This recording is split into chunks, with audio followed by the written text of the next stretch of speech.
We are live. We are live. Welcome to College Football's Peek Around the Corner with your host, Greg Pflugar. We cover everything in college football because we love everything in college football. And if you do us well, please subscribe to our channel. Smash the like button if you like our content. Share the video with your family and friends. Ring that notification bell if you want to support this college football's Rebel Outpost with a donation to help us keep the lights on and grow the channel. Just hit that $sign where you make a comment and I'll get to you super chat as quick as I possibly can.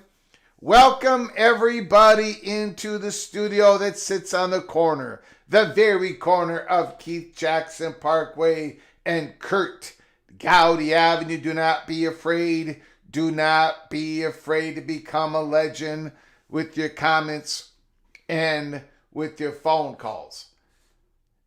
Michigan did what?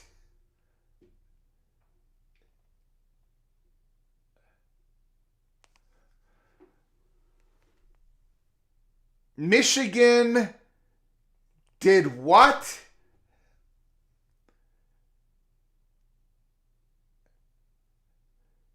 The Board of Regents of Michigan just hired their new president. It was the Board of Regents. They had some other firm. Look, I've been working on this story. I've been making sure. I've been doing all that I can. Before I would come up here and do a live show, not to give you bad information. the University of Michigan hired a search firm. They got a list of candidates. The Board of Regents interviewed the list of candidates, which were kept in a sealed envelope.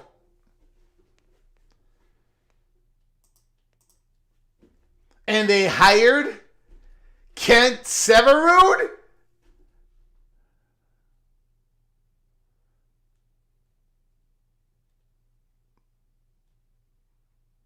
If I would have given you a list of names,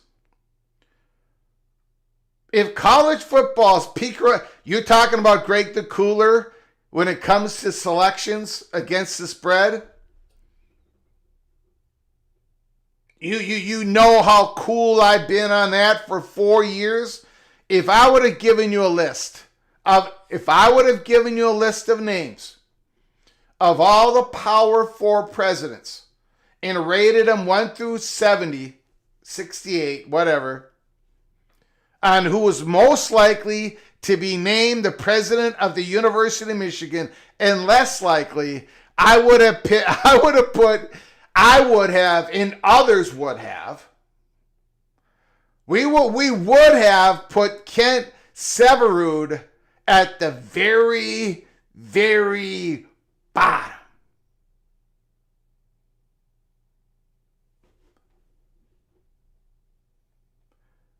So my question is, what the hell is going on at the University of Michigan? Because there's nothing to do with shadiness. Nothing to do with shadiness here.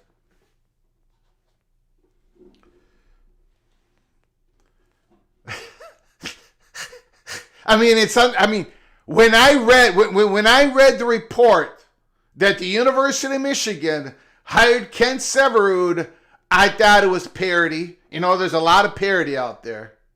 But then I'm thinking to myself, well, there's not a whole lot of people that would understand why this would be parody. So let me explain why this should have been parody.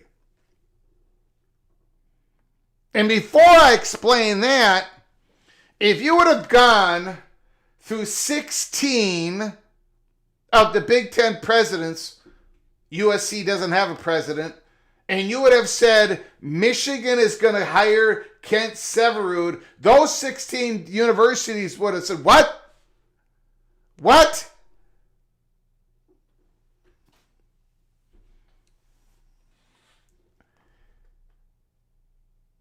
We just went through months of drama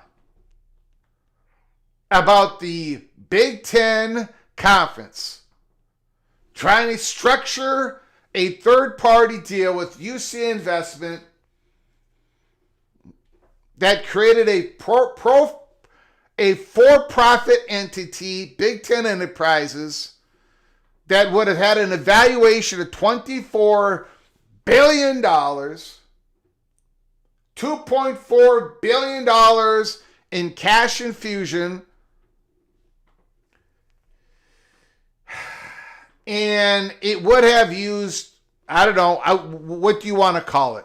What do you want? I call it public capital. The Big Ten university presidents have the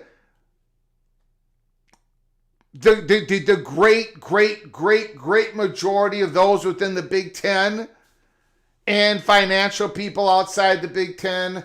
This was an absolute no-brainer for the Big Ten to do, but USC and Michigan did not want to do it. Jordan Acker talked a lot about how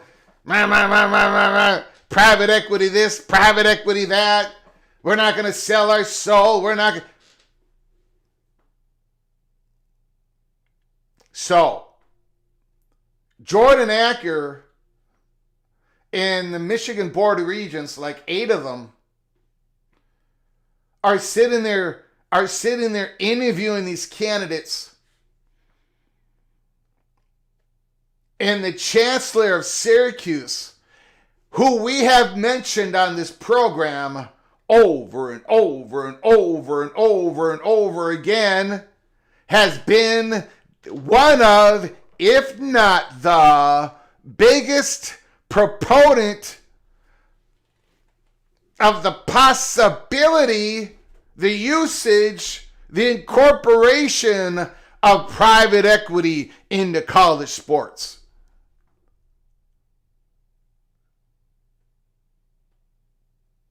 Jordan Acker and the Michigan Board of Regents just gave the job to a guy that is completely separated, not aligned with the comments, beliefs, and the rhetoric of the Michigan Board of Regents when it comes to private equity.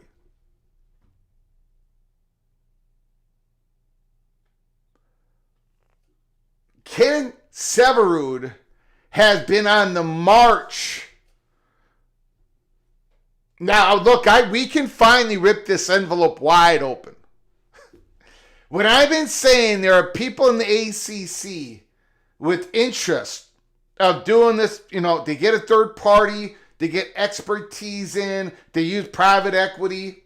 When I've been saying there's people in the ACC, North Carolina, Wake Forest, Syracuse has been at the tip of the spear on that. And there are people in the Big 12 that favor it, some do not. There's a cross-pollination between the two conferences.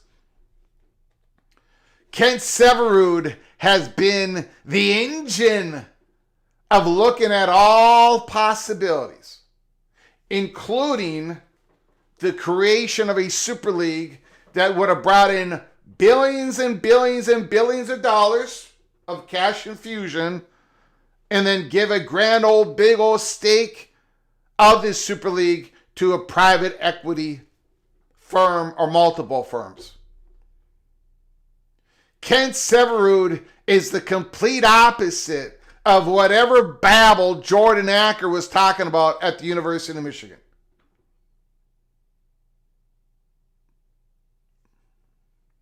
So why did Kent Severud get hired? It makes absolutely no sense. Now, I know there's a lot of issues. Obviously, there's a lot of issues. This is just one issue. A lot of issues. Maybe this Chancellor of Syracuse lined up perfectly with the Board of Regents. But come on, man. The optics on this, it makes Jordan Acker look like a buffoon, which I'll let you guys be the judge. Ken Severud in public has said, I don't look at private equity as a positive thing. I don't look like as a negative thing. I just look at it as one of those things we got to look at and everything. But behind the scenes, ladies and gentlemen, he has been the driving force. He has been to these private equity meetings. He's been to the Johnny Wall Street consortium of people coming on in. Curry, the athletic director, Wake Forest, Bubba Cunningham, Severud. I mean, my God. Michigan hired the president that no doubt would have been in favor of this Big Ten deal.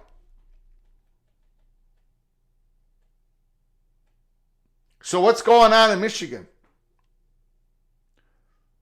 Have they had a change of heart? No, they haven't had. No, the UC investment deal is not going to happen. That's gone up in smoke. The Big Ten's not going to get. They're not going to get that good a deal ever again if they ever choose to go down that road. So what's going on in Michigan? Are these guys just idiots? The Board of Regents? They didn't know what Kent Severud, they didn't ask him the questions? Or does it mean something else?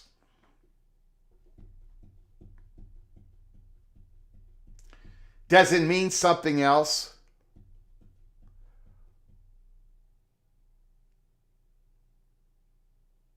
Does it mean that Kent Severud has brought his argument of a super league to the University of Michigan and he's actually sold it to the Board of Regents? I don't think that's it, but we got to bring it up. Has Kent Severud brought up the idea of a 70-team Super League and said, well, if we brought private equity in for 70 teams, this would work, but I don't think that's it. I don't think you could get I don't think you can get the University of Michigan on board on that at all. But who knows? These guys. Or there's another option. Did Kent Severud sit down with Jordan Acker and the Board of Regents and said, look, I understand why you did not want to do that Big Ten deal, because that would have extended the grant of rights from 2036 to 2046, and there is something better that can be created with the Big 12, with the Big Ten schools, along with SEC schools. Are we talking about a Super League of not 70 schools, but of 50 schools, of 45 schools? I don't know. I asked a lot of questions in the last couple of hours. Obviously, nobody knows the answer, except for the Board of Regents and Kent Severud. But this is a guy who has spent a lot of time in the last 2 years exploring all these ideas, and he's a believer that something. Google it, look at his public comments.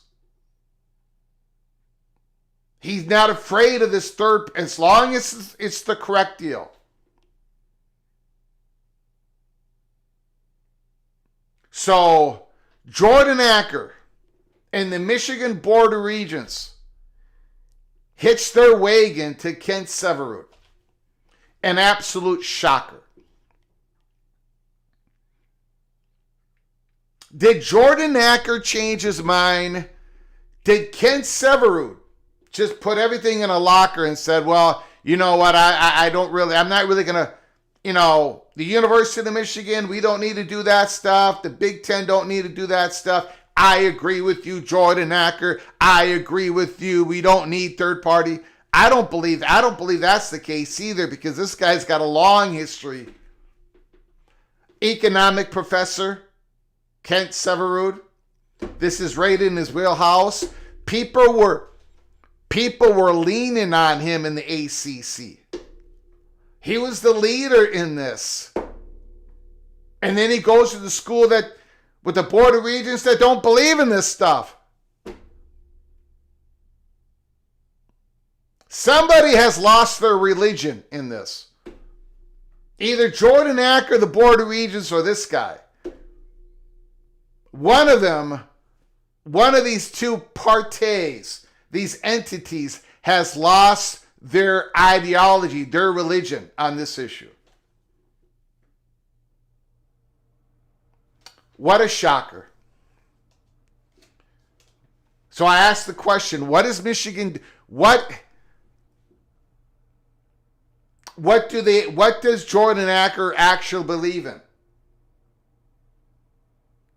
Or was this just the case in Michigan saying, we are so upset with the Big Ten, we are so upset with them because how they treated Jim Harbaugh and Connie Stallions and all this other stuff. We're just not going to agree to anything that they propose. We're definitely not going to extend the grant of rights from 36 to 46. No matter if we get top tier money, top tier stakes, top tier everything. But still, we got to go back to the hire of Kent Severud that literally makes no sense. And then you think about Syracuse. You think about Syracuse. You think about the ACC. They lost their tip of the spear when it comes to trying to get something together within the conference. They lost their guy on that. That might have big ramifications. And before you mock the idea that losing one single president can affect the future of a conference, you don't have to look any further than what happened when the University of Michigan lost Santa Ono because he thought he was going to become the new president of Florida. There is a real good chance that the Big Ten and this UC investment deal would have gone through if President Ono never applied for the University of Florida Gainesville president job, because Santa Ono was the leader of the Big Ten looking at third party. And he was in favor of it. And then he wanted to be the president of Florida. He's no longer the president, and everything went pear-shaped within the Big Ten. So do not mock the idea that one change at a president's seat could effectively change the future of a conference. Michigan had Santa Ono, he left. Michigan blew up the UC investment deal, and then Michigan hired the ACC Santa Ono in Kent Severu. Explain it to me. Somebody explain it to me. And I sat, so when this news came about, knowing what we know here at Peek Around the Corner, when it comes to Syracuse and this president and the work that he's done with Wake Forest, Duke, and North Carolina, the work that and then he goes to Michigan, who just blew up this UC investment. I don't know, man. Somebody lost their religion. I don't know who it is yet, but we're gonna find out here at Peek Around the Corner. So we start off with that. We're gonna return back to that. Let me do a roll call real quick. We're gonna talk about Indiana and Miami. Gonna talk about Indiana and Miami.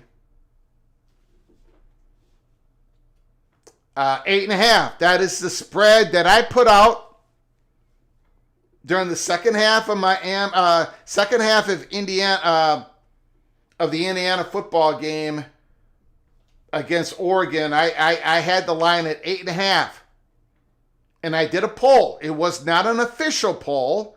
It was not PATC Einstein's official prediction. But about 88% of you picked Indiana to cover an 8.5 point spread against Miami. Now it turns out that that is the spread of today. That is the spread that we're going to use when we make the predictions early this week for the January 19th championship game. 8.5 point spread.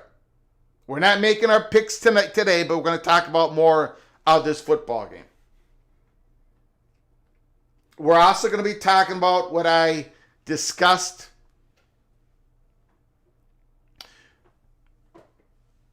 short time ago. We released a early peek Cloak and Dagger episode 62.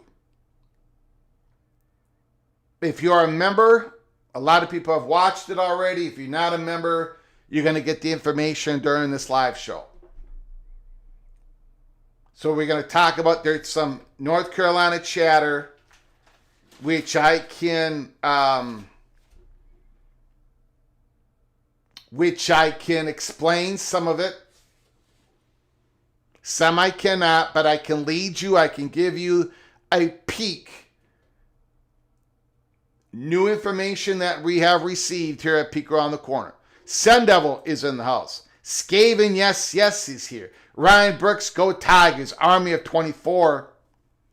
Hold your position. Hold your position. Larry McCauley, thanks for coming on in. Appreciate it. MBM357. The Bears. Boo.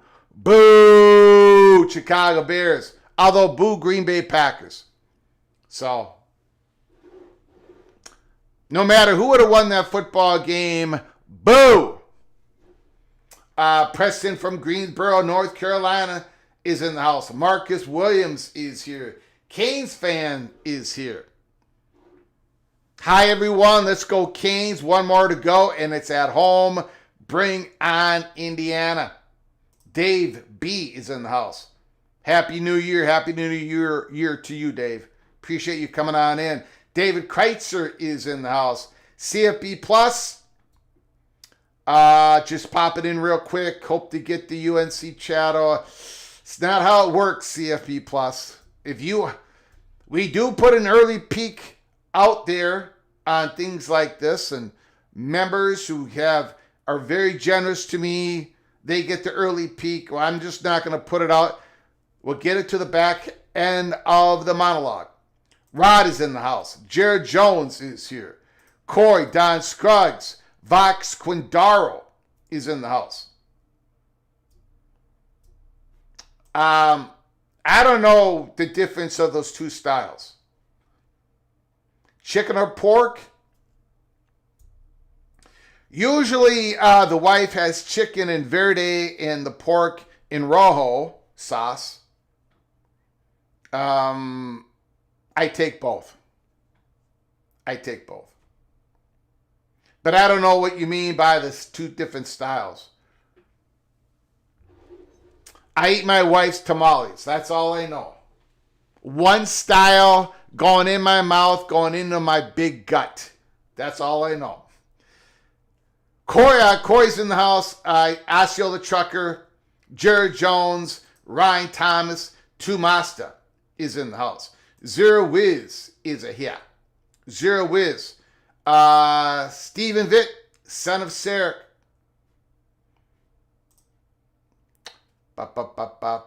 Christopher Hooter. Jose is here. Humble Bumble Duck. Congratulations to Oregon. Incredible season. Oregon Ducks. Another incredible season. You just went up against Indiana. Bob Swanger is in the house. Curtis is in the house. Somebody or some group has called out the regions behind closed doors. That was most definitely speculation that has... When this news broke, I put out text messages, I put out emails, and I made 2 phone calls. And that was one of the possible, speculation. They're very upset people at Michigan. But this UC investment deal, it's over. It's done. That deal is not coming back. So, but yeah, you could be correct on that, Curtis. Troy is in the house. Stephen McNeely, Jay James, John Grove, Bo Weevil. Bo says Miami poses Shaka. 28-27. Tommy Howell's in the house. The Architect Smile Time is here. OPD Don. Maybe you should open the show with Losing My Religion by REM. Now that might become a PATC rendition. I might have to sing that song. Can I sing that song? Well, I can't sing any of the songs that I do anyway, so it doesn't matter. But should I even attempt to do that song? You've intrigued me, Opie. You have intrigued me. Losing my religion. Okay, I'm going to think about that. Rich Austin is here. Go Black 45, Army of 48, breakaway. Go Black 45, Army of 48. John Boxleitner is in the house. Jay Chapman, no SEC expansion without North Carolina. The moderator. The one who rules with an iron fist. Medea Hernandez Garcia Flugar is in the house. Thank you, honey. Thanks for dropping in. No singing. My dog has a weak bladder. Wow. Wow, I tell you, people taking shots at me all over the place. My Indiana was shocked Miami with a physicality they've never conceived. That's Greg in the corner. That's Greg in the spotlight. Okay, all right, enough of that. We got a show to get to here. Justin Lucas, new member Justin Lucas, North Carolina State Wolfpack, is in the house. Thank you, Justin. Appreciate it, my friend. You are knighted, cloak, and dagger. Thank you, Justin. Very much appreciate it. All right, so let me first get back to this Michigan thing. Look, it hit me like right away. It floored me. It absolutely floored me. This was my comment at 12:18. Now this is, how do I say this? You know what? I'm not gonna say it. 12:18 Central Time this afternoon. Okay, this was my comment. Now, John Bacon's comment was at 11:20. I heard about it. I got texted. I poked and prodded for about an hour, and then this was my comment. Ken Severud has quite the different opinion on private equity as a possible part of college sports future than the Michigan's Board of Regents. So an interesting choice, I guess. Okay? And then an emoji that just threw my arms up. Like, this is the last guy that I thought that the Board of Regents would hire. So that was at 12:18. Then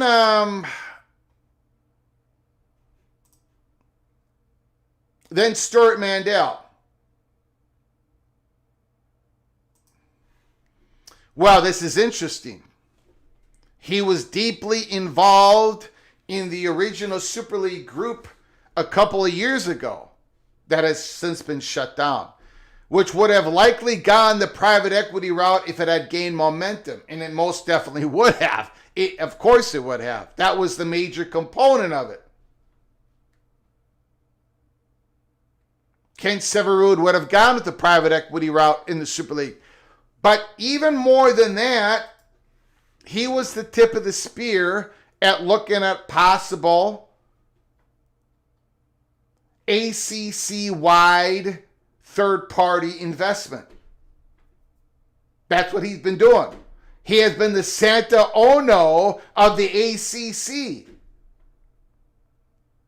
So how could Jordan Acker and the Michigan Board of Regents hire this guy?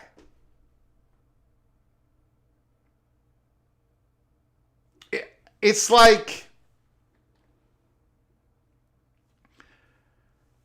I don't know. I'm trying to figure out an analogy here. It's like the fat guy from Minnesota doing a live show with the Wisconsin Badger hoodie on.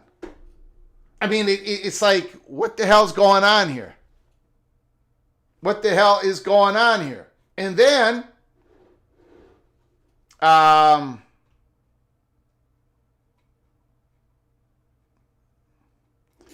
hold on. I did not save. Hold on.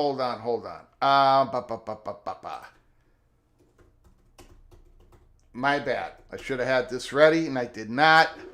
My bad. Hold on, everybody. Hold on.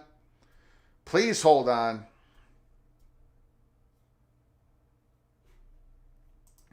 So that was Stuart Mandel.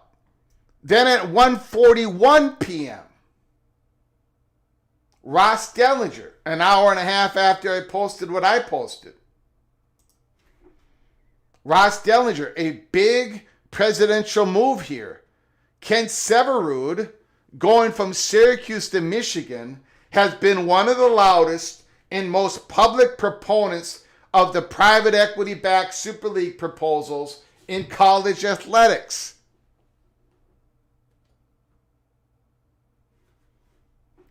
And I'm going to repeat this. Yes, the loudest proponent of private equity-backed Super League. But also, the most the loudest, I shouldn't say the loudest, one of the leaders of a silent attempt, I don't know how to say this, a private silent attempt within the ACC to bring in third-party expertise, cash infusion, a new world in the ACC. This guy has been the leader in that. So I asked the question again. Why in the hell did Michigan hire him? What exactly is going on? Who lost their religion? Or is there some sort of, am I missing something?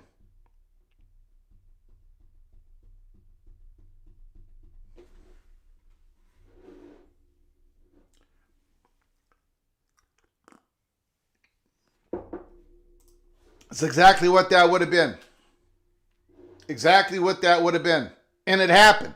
They hired the guy.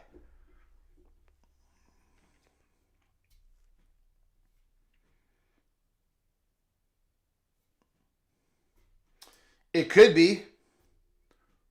Curtis saying, is a possibility that the Regents couldn't allow a Santa Ono deal to take place in the Big Ten. Those Regents have some tremendous dislike of Santa Ono. But then they hired Kent Severud. We always get back to that. They hired Kent Severud.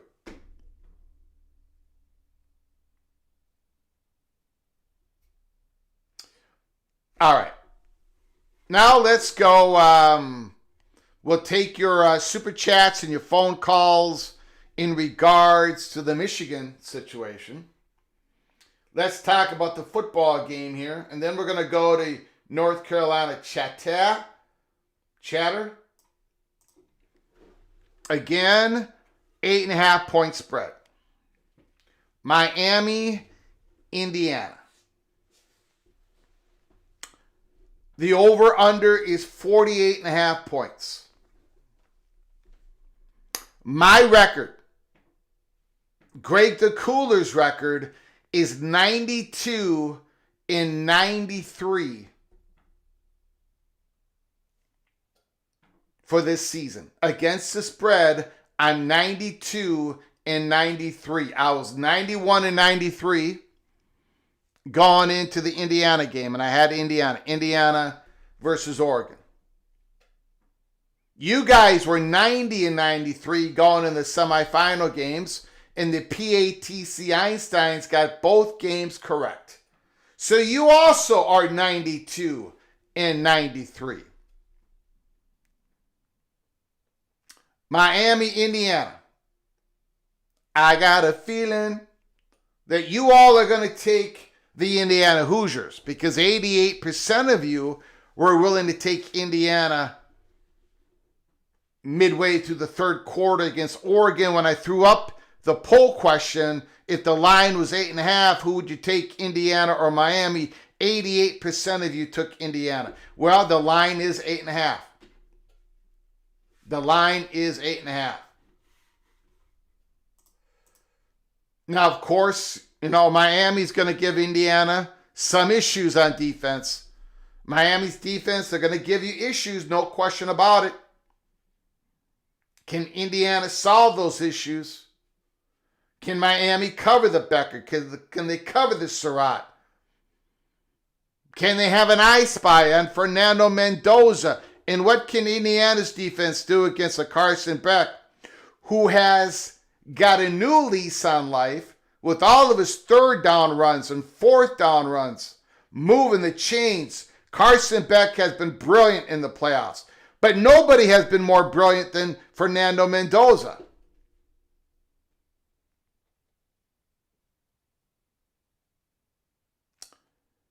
The viewership on this game is going to be incredible. The viewership is going to blow the roof off the place. The tickets, how much the tickets are costing is, well, it's nuts. The interest that this football game, look, in expanded playoffs produces even more of a legit champion. Even more of a legit champion. We've seen what Miami has done in the playoffs, right? Texas A&M, Ohio State, Ole Miss, Indiana Hoosiers defeated the Buckeyes in the Big Ten championship game. They defeated Alabama. They defeated Oregon.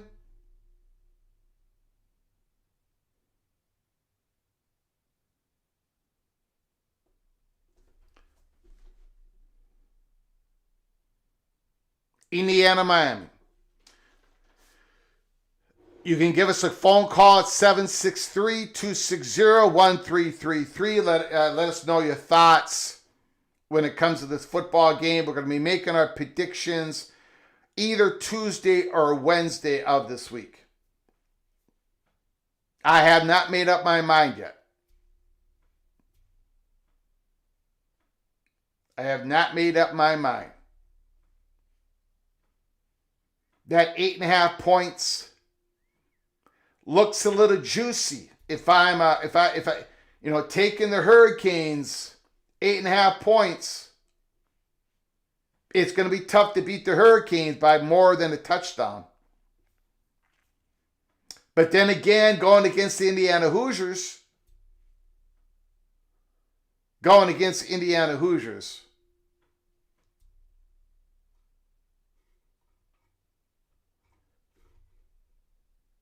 that is going to be mighty, mighty, mighty, mighty difficult. Okay.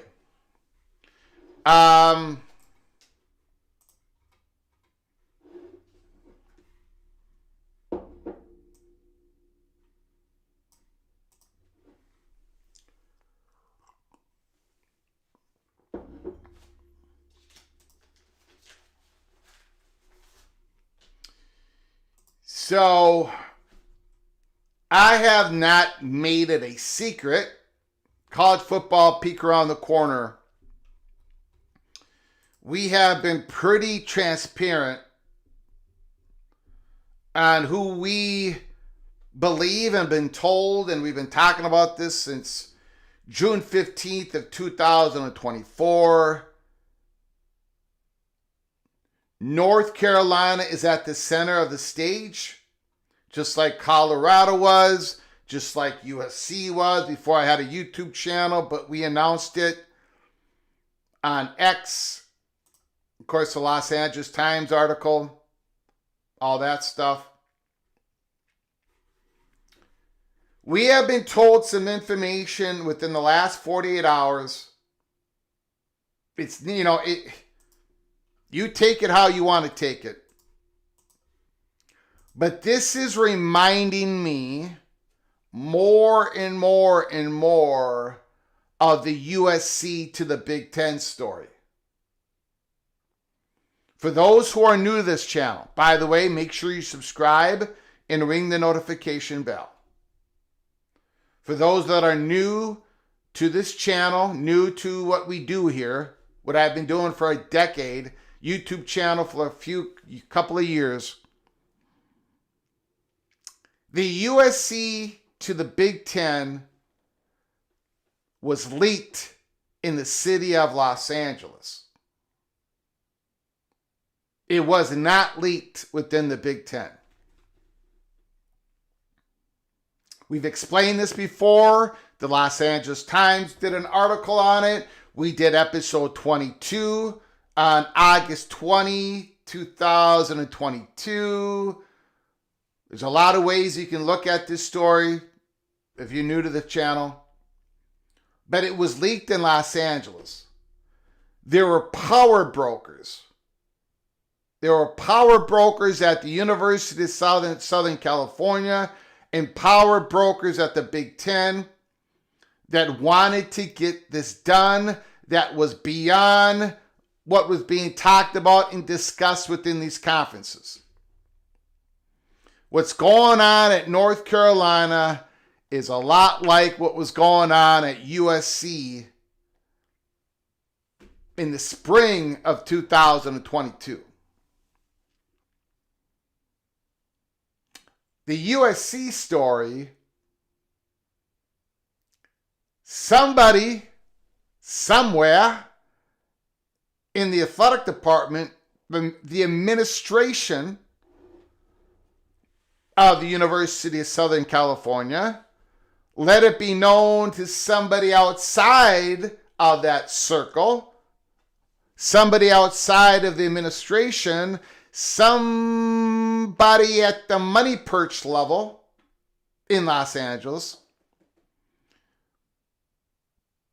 basically told them that we are working towards a world in which no longer we're going to have to ask you to double dip. And then when the questions persisted, how can you promise me that? Then a particular person said to a particular person, well, because we are in talks with the Big Ten with the pursuit of joining the Big Ten. Once that statement was said, and once that person at the money perch level at the University of Southern California decided to tell a couple of people in Big Ten country, well, now it caught like wildfire. It caught wildfire, and that information came to me, and then I was told to put out a couple of posts on March 31st. And I do believe there were national reporters, Pete Thamel for one, who had something of this information, but yet they were embargoed from saying anything. I was not embargoed. So I went on a tirade for months, not a tirade, but I went on I kept getting updated, put information out there, and then it finally happened. This theater put in North Carolina at the center of the stage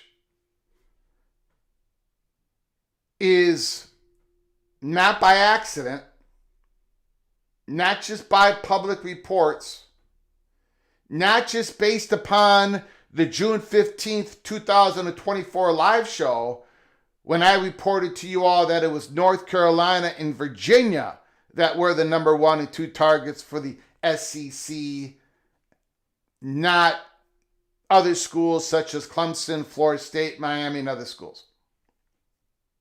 It's not just predicated on all that. It's predicated on new information.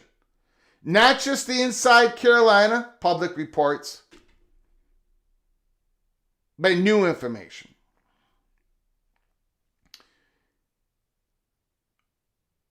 Within the last 48 hours, we received even newer information.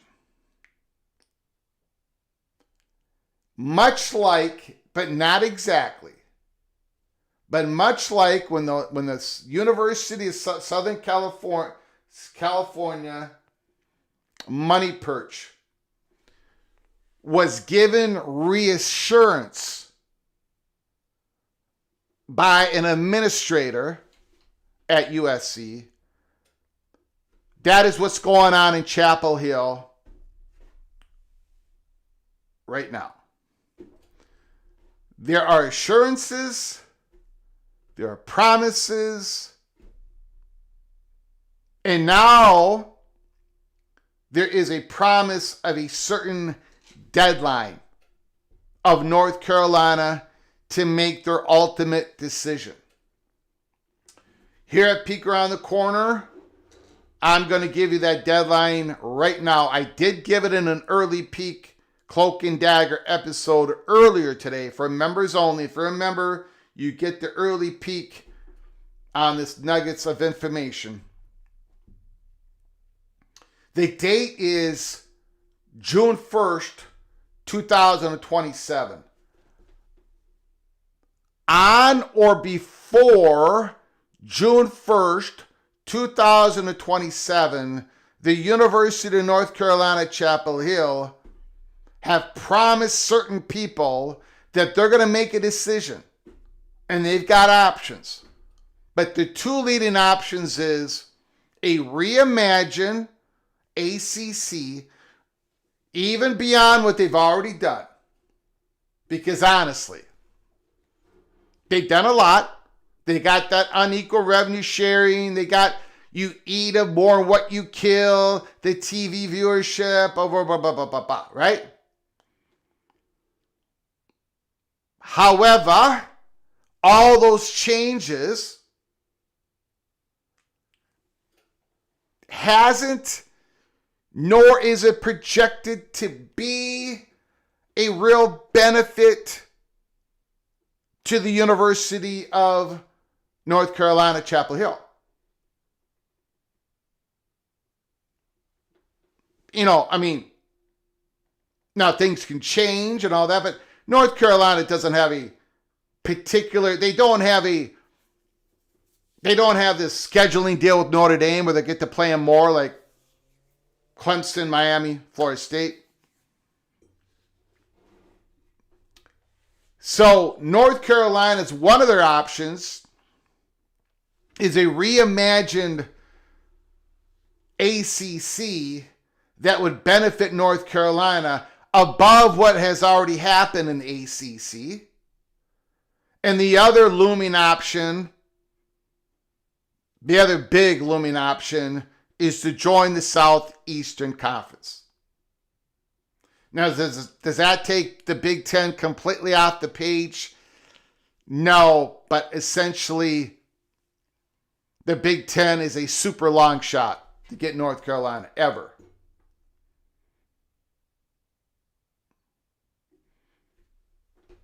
We have been told in the last 48 hours that this deadline of on or before 2027 for North Carolina to either essentially create a reimagined ACC or to file the notice of withdrawal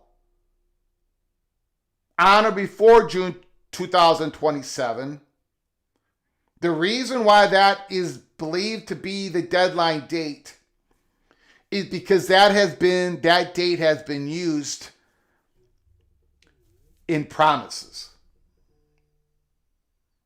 That date, in essentially a little bit after that date, has been used in communication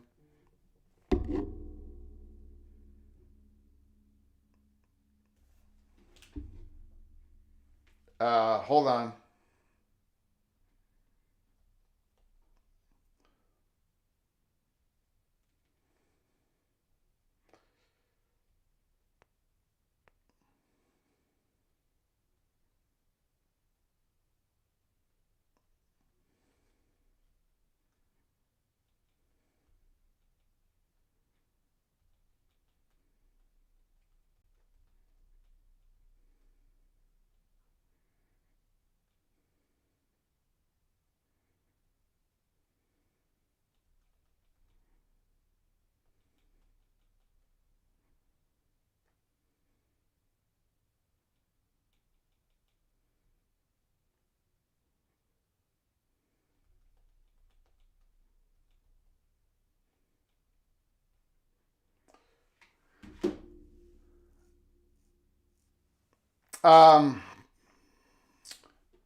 Or essentially months after, a few months after, in regards to promises made. Sorry about that. I'm always getting in regards to, okay, so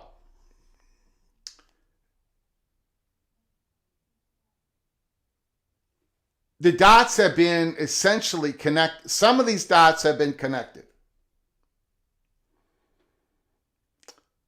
We believe the chatter behind the curtain has the same information, because some of this information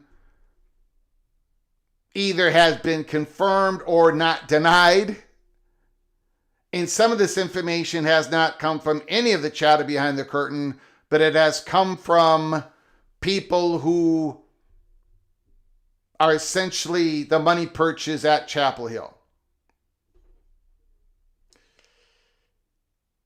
There's a new athletic director coming on board July 1st of 2026. Newmark. This new athletic director has been learning what he needs to learn for Bubba Cunningham when it comes to all that is going on at the university, when it comes to compliance, the new world, NIL, whatever, all this.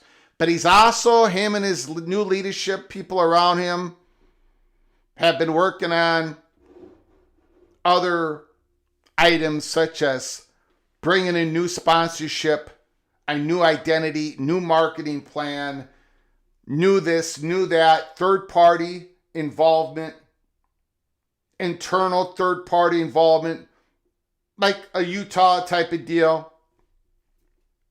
This has been spearheaded by people around the new leader who's coming in on July 1st. But we've also been told that it ain't, most likely, it ain't going to happen before he comes on board. In other words, during this transition, the transition itself is not going to involve Bubba Cunningham, the old guard, bringing in the new guard and saying, oh, by the way, let me dump this on you. We're moving to the Southeastern Conference. Or we're going to create this new ACC, which I'm going to get to in a moment, more details on that. The timing does not work. Like, that we've been told that ain't going to happen. Or if it does happen, it's a shocker.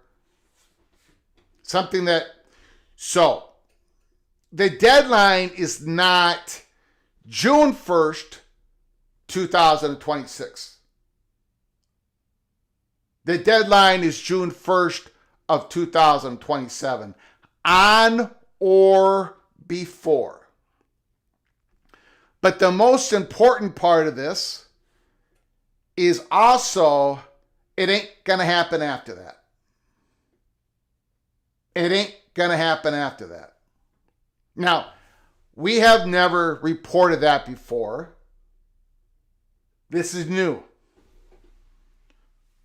But we feel confident enough, as confident as anybody can be, we're going to put that out there. It ain't going to happen after June 1st, after June 1st of 2027. And what do I mean? It's either withdrawal, a notice of withdrawal from the ACC, or a plan submitted to reimagine the ACC.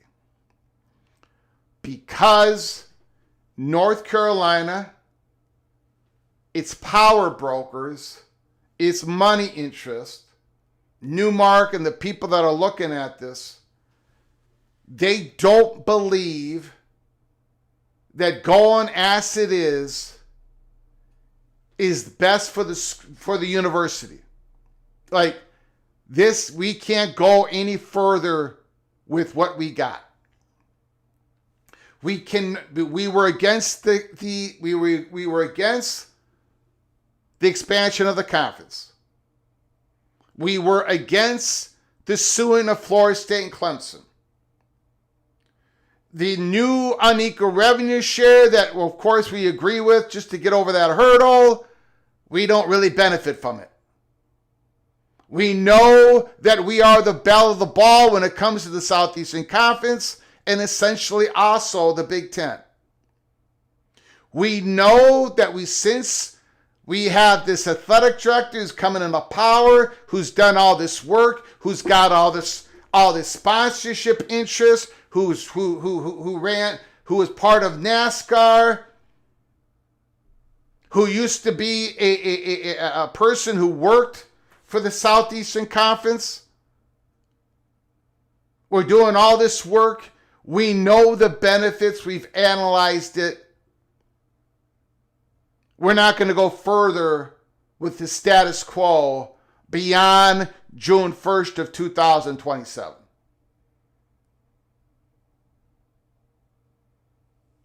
That's what we've been told. But in a couple of different ways, by a couple of different people. That's essentially the deadline. And things have been promised to people at North Carolina. Much like, not quite, but much like what happened at USC. The reimagined ACC, the new structure of the ACC, we have been told that that is still an option that many people at North Carolina would welcome. And what does that look like? It would essentially mirror what Miami Athletic Director Radakovich talked about publicly, which other ACC schools have been talking about privately. Split divisions of the conference. One would be loaded up with brands and the other would not be loaded up with brands. Essentially something like that structure. Obviously, we don't have all the details on that, but that is legitimately something that North Carolina would look at. Well, they have been looking at it. But either way, the status quo does not work for North Carolina. They have made that decision. And I get it. I have read people's discussing the new world of college football, college sports, where you don't have to be part of the P2 to challenge for the national championship. And you don't. Look at what Miami's doing. Look at the great season Texas Tech had. Great. You don't need these schools no longer are trying to better themselves in trying to get to the Southeastern Conference or the Big Ten or some of the G5 programs trying to get to the Big 12 or the ACC. That's not happening anymore, Greg. Well, it is happening. It's still happening. Yes, Miami went to the championship game. Fantastic football team. They could be the national champion.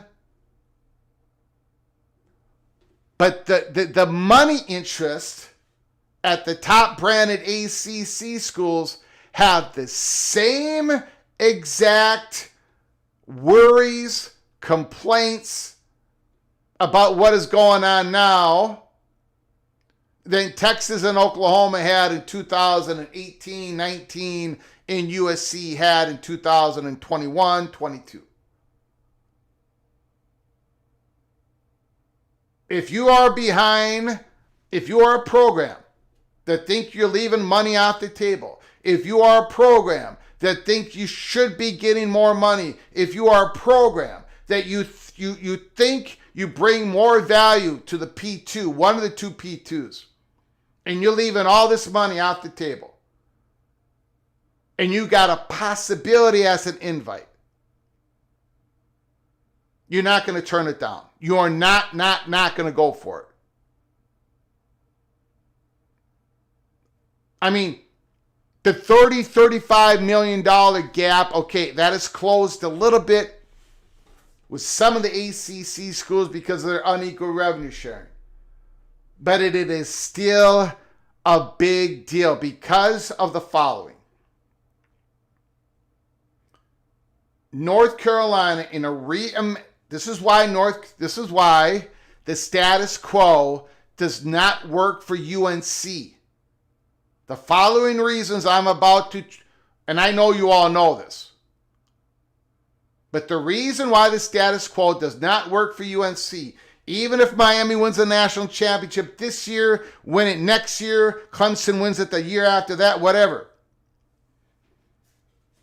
The reason why it doesn't work for North Carolina Chapel Hill, because they have a really good idea.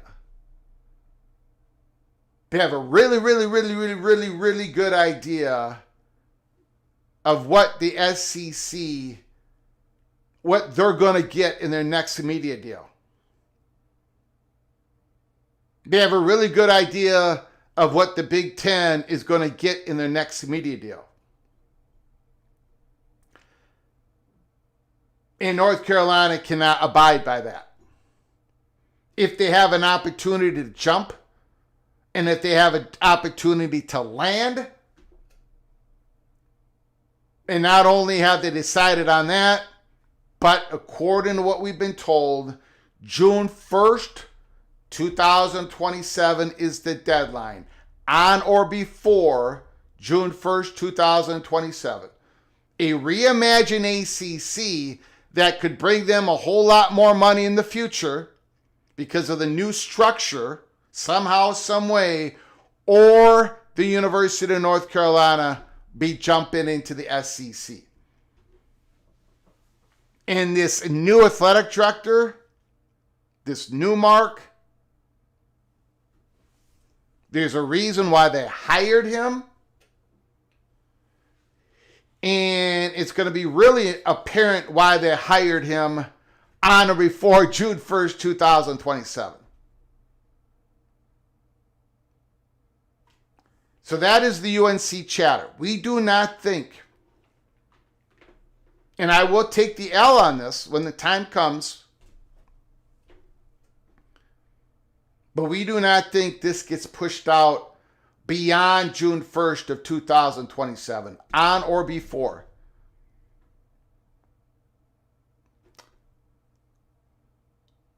To the point where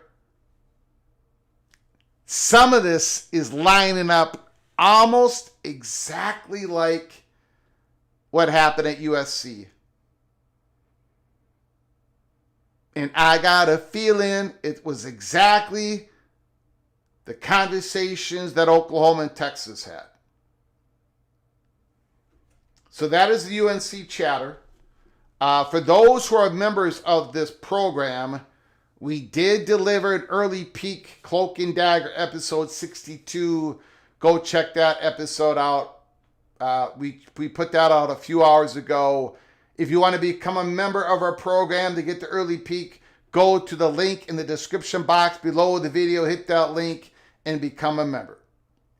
We're going to go to your phone calls. We are going to go to any super chats, memberships. Ricky Tungate super chat, my goodness.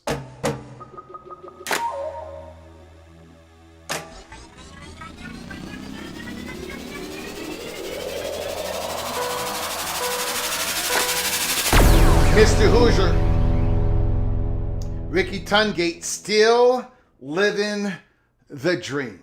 Congratulations, Ricky Tungate in the Indiana Hoosiers. Man, that was something. That was something. Indiana, 8.5-point favorites, win the national championship. I cannot imagine. Well, first of all, if this was happening at Minnesota, I would not be alive. I would have passed away. My Golden Gopher heart would not been able to survive this. So congratulations to all the old Hoosiers out there that are surviving this. Wow. And then what I mean, The Texas Longhorns, Cam Coleman. Cam Coleman has committed to Texas. The North Carolina State running back has flipped. Hollywood Smothers has flipped his commitment from Alabama to Texas. I predicted the Texas Longhorns to win the national championship this year. And I think I'm going to be suckered in to predicting the Texas Longhorns to win it next year. I can't help myself. I cannot help myself. I am the re-elected mayor of Loserville City. And who will be the partner? UNC partner.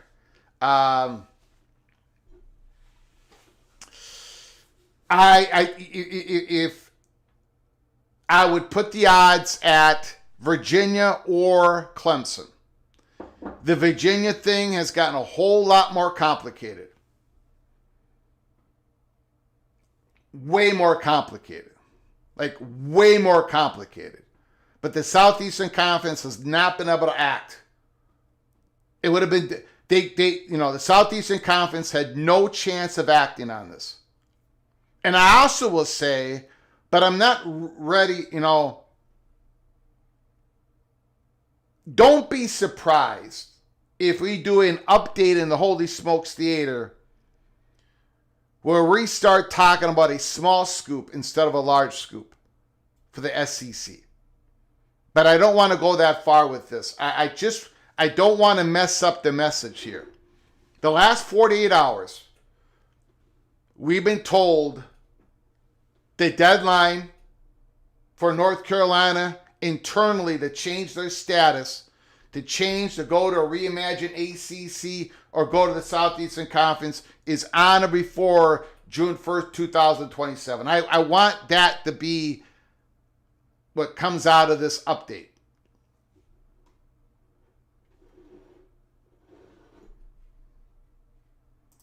New life. The game was over at halftime. This old Hoosier has shed a lot of tears of joy. Yeah. Yeah. Yeah, they did hold, they do hold hands. Big Gun Shop is in the house. D5 Terps is here. Yeah, and then before we get to your phone calls, we're looking at this college football playoff expansion, right? Are we going to go to 16? And if we go to 16, how is it structured? Are we going to have to stay at 12? Or are the Army of 24, are we going to be celebrating a victory? What is that going to look like? The deadline is January 23rd. And they're going to be meeting here.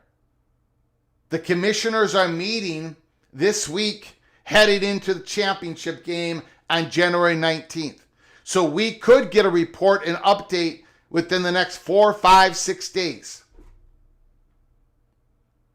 And then that, however that works out, is going to impact Southeastern Conference small scoop, large scoop decisions. And that is why I'm holding off on really talking about that, updating that right now. We got to look at the college football playoff format. I do want to say, though, Miami going to the national championship game and potentially winning the championship game has helped the Army of 24 immensely because Miami barely made it into the playoffs. Teams that are seeded 10, 11, 12, 13, 14, 15, 16, they now can make a run because of the way that the talent is distributed. We don't know what's going to happen. Teams improve. Miami has been a great friend to the Army of 24. I had a friend of mine. Now, I'm an old man, right? I was born in 1968. 1987. The Minnesota Twins were playing baseball, right? There had been no Vikings Super Bowl. There still isn't. There had been no North Star Stanley Cup and North Stars and the Minnesota Wild. There still isn't. There had been no Minnesota Twins World Series champion. They lost in the World Series in 1965 to the Los Angeles Dodgers. There had been no championship at all in the state of Minnesota. The Minnesota Kicks lost to Toronto 4-0 in whatever the soccer league champion, whatever that league was called back in the day. 1987, the Minnesota Twins finished 85-77 in their division, and they came in first. There were 4 teams in the American East Division, the American League East, that had a better record than the Minnesota Twins. 4 of them. In the National League East, there were 3 teams with a better record than the Minnesota Twins. When the Minnesota Twins went to play the Detroit Tigers going into the playoffs had outscored their opponents by over 160 runs. The Minnesota Twins had been outscored by their opponents by 20 runs. The Twins defeated the Tigers in the American League Championship Series, and the Minnesota Twins beat the St. Louis Cardinals in the World Series. Now, college football is different, right? We got to be more pure, right? We only can have the best 8 teams, whatever that is. Only the best 12 teams, whatever that is. Now we should only have the best 16, whatever that is.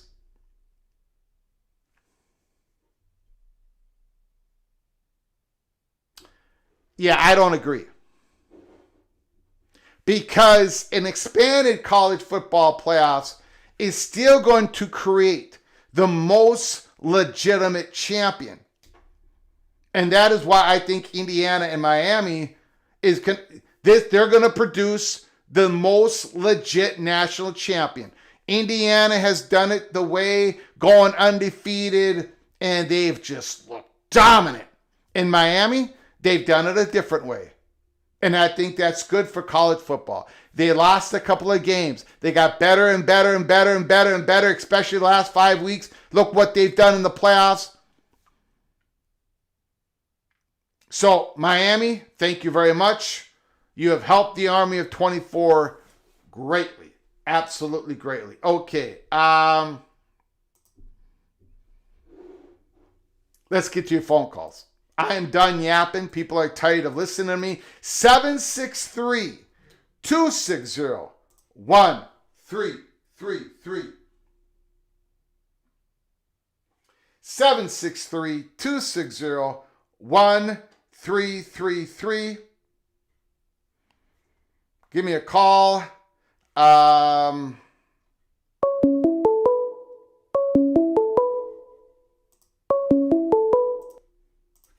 From Rick? To accept, press. Rick, the floor is yours. What do you got to say, sir? Hey, good afternoon. The new guy at Michigan, is that going to make a difference for getting a deal done with private equity capital, whatever word you want to insert? I'm sorry, Rick. Can you hold on for just a second? Sure. Hold on.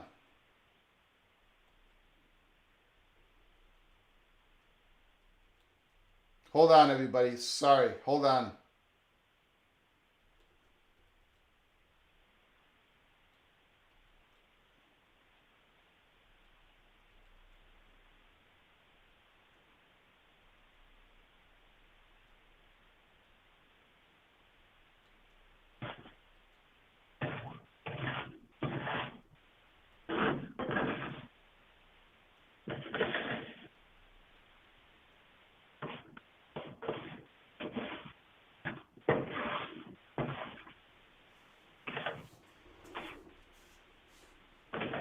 Sorry, Rick. Go ahead, sir. Can you ask that question again? bet. This new guy at Michigan, Yeah.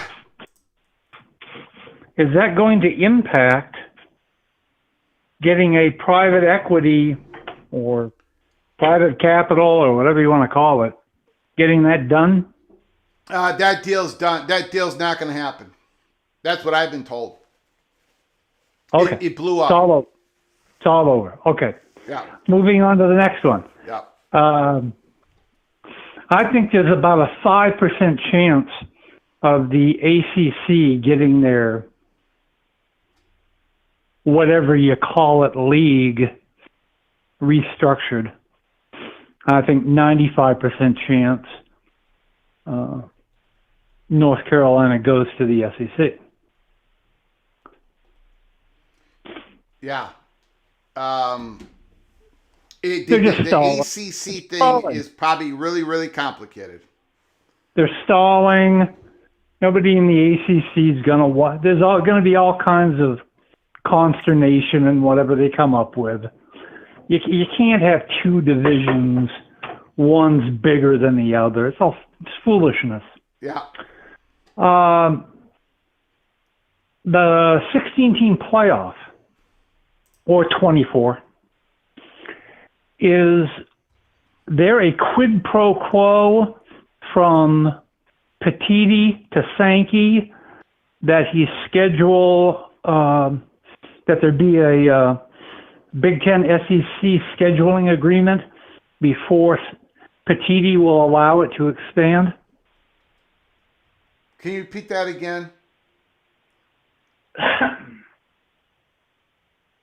Regarding the expansion of the playoffs for next year, Yeah. is there a quid pro quo that the SEC, Sankey and the SEC, do a scheduling agreement with the Big Ten before Petiti will agree to any expansion?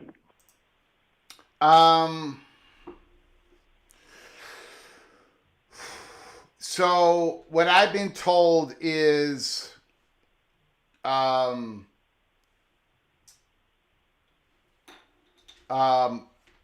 there is a better chance of a bowl game, more bowl games between the two conferences than a non-conference scheduling agreement. Well, would that bowl agreement between Sankey and Petiti allow Petiti to agree to a 5-11?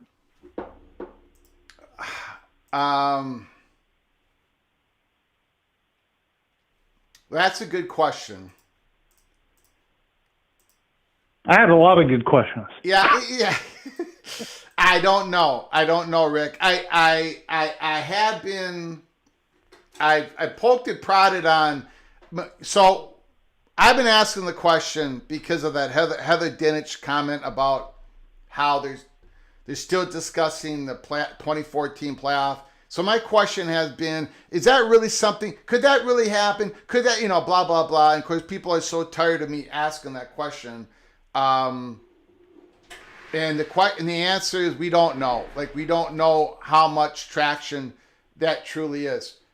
Rick, can you hold on for just 1 second? I can. Hold on. Honey, can you look at this?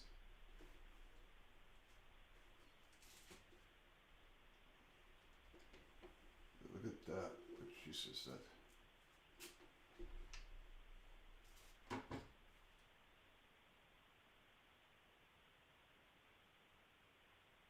We didn't do that, right? Okay, so I think there was fraud in that. Okay. All right, I just wanted to make sure that we didn't. All right, sorry, Rick. Yeah, that's all. I haven't heard much about this non-conference scheduling agreement going on, but I have heard some steam on more bowl tie-in games between the two conferences. Okay, last question, and I'll take the answer off the air. Yeah. Let some other people in. You know about the Marcus Freeman incident? Yes, I've read it. You might have to clarify it for me. I think Notre Dame has already said there's nothing to this, correct? And Marcus Freeman did not get into an altercation. But go ahead if you got any more information on that. No, I just I was trying to get information, not provide it. Yeah, that's what I've read, but I haven't had time to. It sounds like he was at his son's wrestling meet, and I don't want to say anything more than that because I might have read it wrong, but somebody is accusing, maybe the coach even, somebody's accusing an altercation with Marcus Freeman, and supposedly there wasn't. And Notre Dame doesn't believe there was, so I don't know.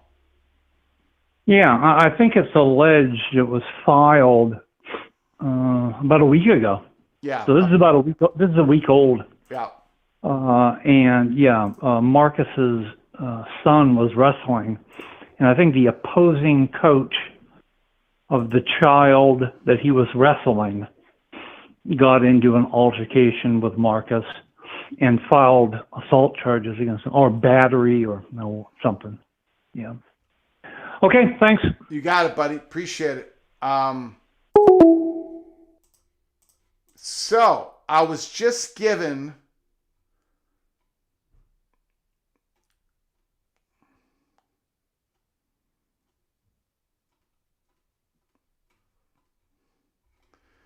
all right, I don't know how much there is news of this, but let's just go with it. Let's just go with it.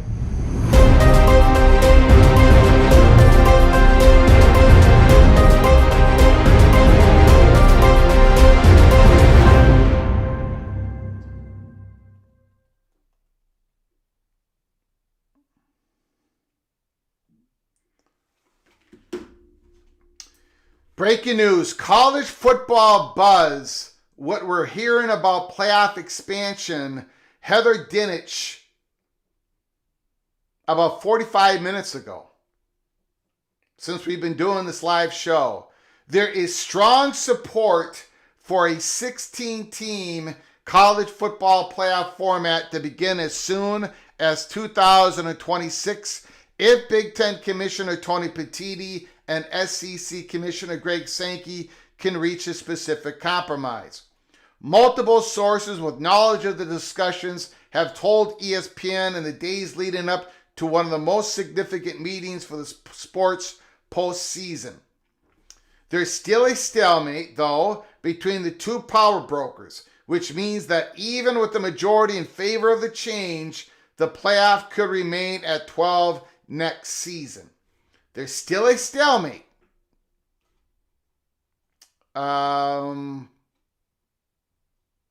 They are expected to discuss two models.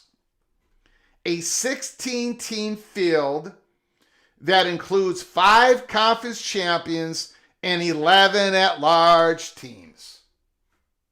So any dream of a 16-team model that would be like a 2-2-2-2 whatever, nah, that ain't gonna happen. It's gonna be 5 plus 11 if it happens. They are expected to discuss two models: a 16-team field that includes 5 conference champions and 11 at-large teams, and another format with 24 teams. Petitti and Sankey have the bulk of control over the playoff format in 26 and beyond. An agreement that the other commissioners of Bavacqua signed off on in 24. If the Big Ten and the SEC leaders cannot come to an agreement by the deadline, the playoff will remain at 12 teams.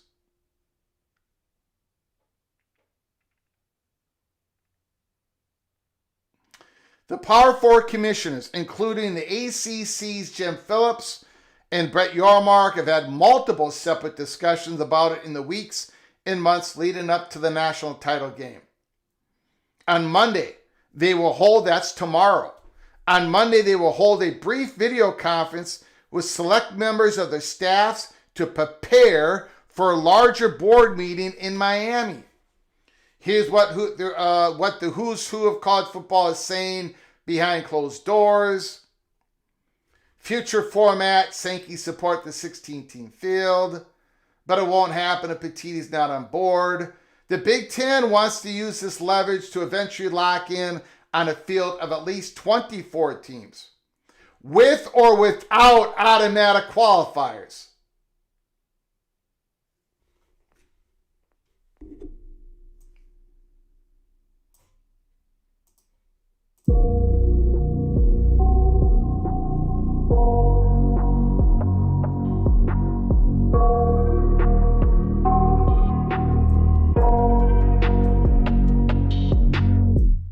I got nightmares in my head, I fear that the thoughts build up until I can't hear, that my mind fills up into a creature, and it haunts me somewhere much deeper.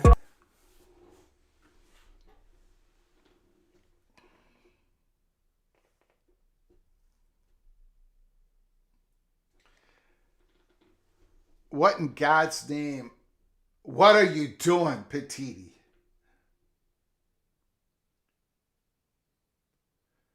This has to be disinformation by ESPN. This cannot be true. The Big Ten wants to use this leverage to eventually lock in a field with at least 24 teams with or without automatic qualifiers. In exchange,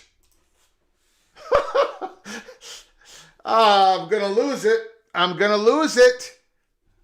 In exchange for a support of a 16-team tournament now, sources said the Big Ten is looking for a commitment to move to 24 teams after 2 or 3 seasons.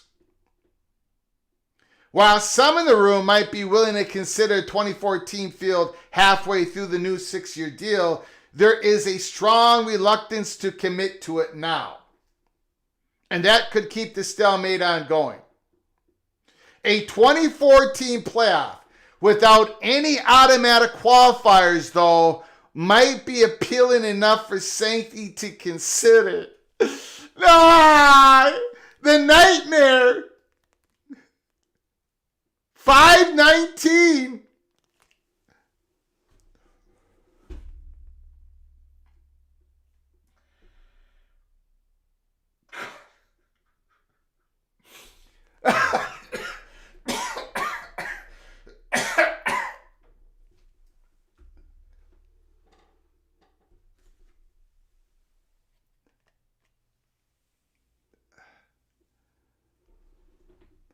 Five plus 19.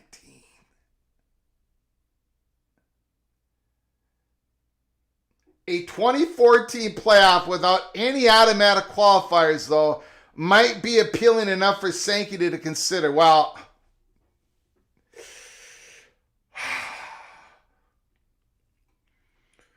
some CFP leaders have become more open to the idea of a 24-team field. It's not something people vehemently oppose, but there is a sense among many of them that it's too significant of a leap to make at this point. The Big Ten perspective, according to sources, is that 3 years with 16 teams would give conference commissioners time to eliminate their conference championship games and restructure their postseason to accommodate play-in games or whatever path to the playoff that might favor. Nobody's going to want to play play-in games if it's 5 plus 19.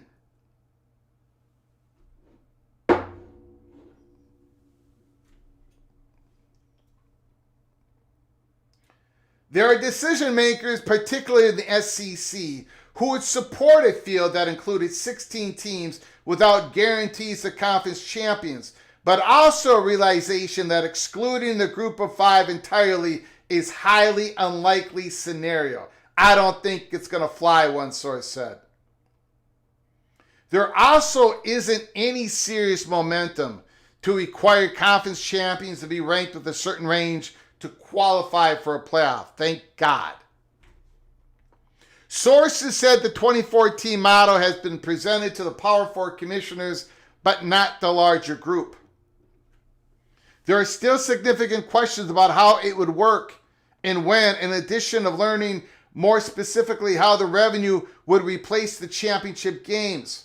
There are also some concerns about weakening the importance of a regular season and adding even more lopsided postseason matchups. There's also a unified desire to preserve the Army-Navy window. Good God. I got to get through this article because I'm about to have a stroke.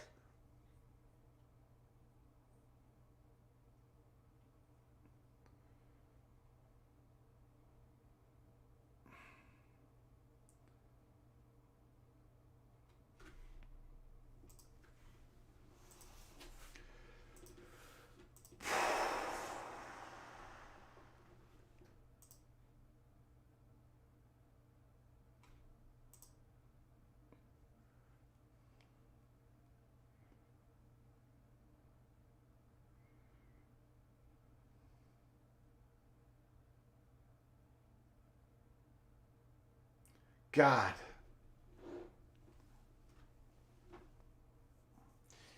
Yeah, the Army of 24. But the Army of 24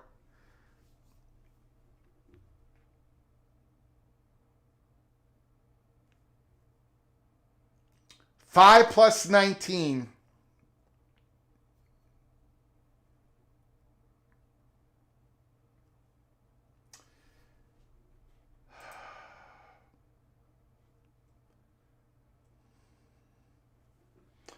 I am I'm going to have to let this marinate. The Big 10 is pushing for 24 with or without qualifiers, automatic qualifiers.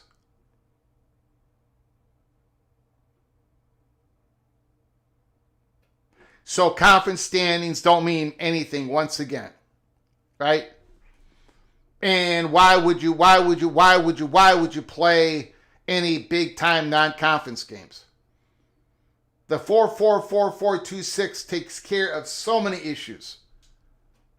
2 bites at the apple. But now the beauty we may go from a 5 plus 7 to a 5 plus 19.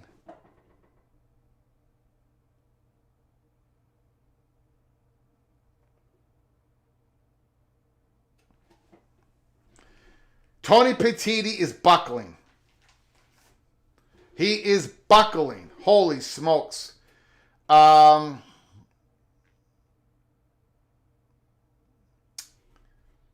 I'm going to have to,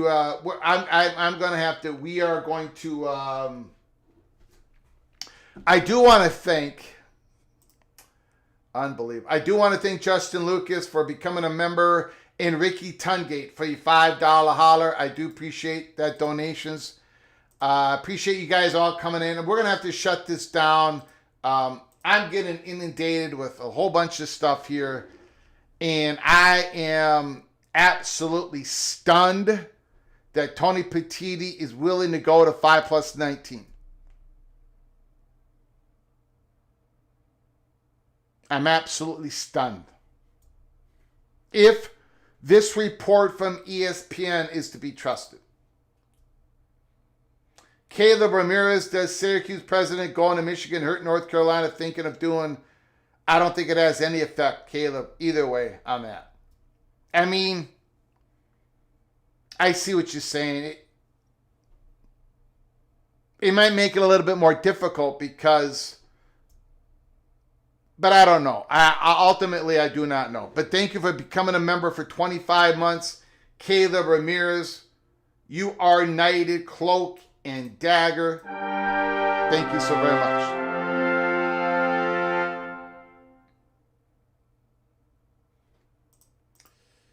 Thank you, Caleb Ramirez. It might hurt North Carolina's thinking on it, but I really don't know. Opie, I think the Mad Gopher needs to make a few calls before he chews all the trees around his house. Yeah, I'm gonna make a calls here.